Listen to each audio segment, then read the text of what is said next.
सर्वप्रथम मो सर्वशक्तिमान सृष्टिकर्ता पवित्र परमेश्वर अति पवित्र नाम धन्यवाद करने समस्ते त्रिएक ईश्वर आम्भमानकर परित्राणकर्ता प्रभु यीशु नाम धन्यवाद दिए कारण से महान परमेश्वर अटंती से स्वर्ग और पृथ्वी निर्माणकारी परमेश्वर अटंती। वर्तमान समय आम देखा पाऊँ जो स्थान आम आसी जहाँ जल प्रतापित होती डुडुमा आ स्थान मध्य तीन थर पानी बहार पहाड़ पर्वत बड़ उच्च पहाड़ पर्वत जो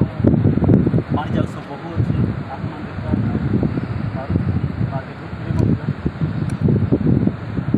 यही प्रकार सारा विश्व ब्रह्मांड रे सर्वशक्तिमान पवित्र परमेश्वर अनेक अनेक दर्शनीय स्थान दर्शनीय जगह गुड़ाक से निर्माण कर वर्तमान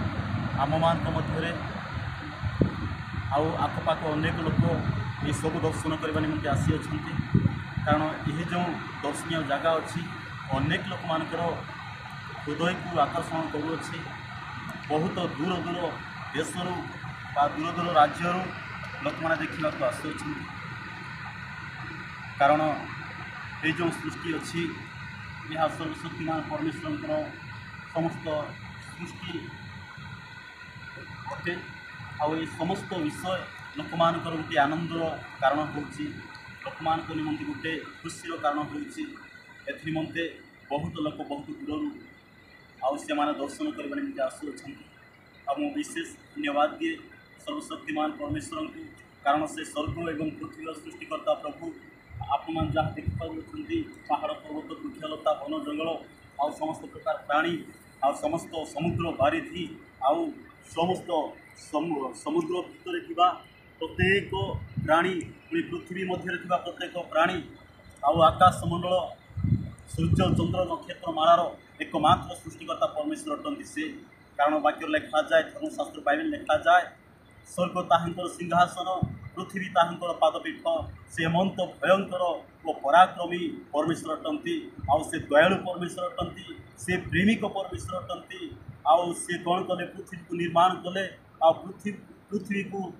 अधिकार करी पृथ्वी को वशीभूत करी चलाइबा निमंते आउ कर्तापण करने निमंते परमेश्वर से कौन कले मनुष्य मान ये पृथ्वी को समर्पण कले आउ यही पृथ्वी रे परमेश्वर आपण मान मत रखी अच्छा निमंते आम प्रभु परमेश्वर को धन्यवाद देवा उचित तांकर गौरव करवा उचित तांकर महिमा करवा उचित कारण से एमंत जगह गुड़ा निर्माण करी आपण मान मत ये समस्त को भोग करने निम्ते निमंते मुझे बहुत कहना चाहे ना सदा प्रभु परमेश्वर प्रभु यीशु ख्रीष्ट से त्रिएक ईश्वर अटंती से सत्य ईश्वर अटंती से समस्त को आम समस्त से आशीर्वाद अनुग्रह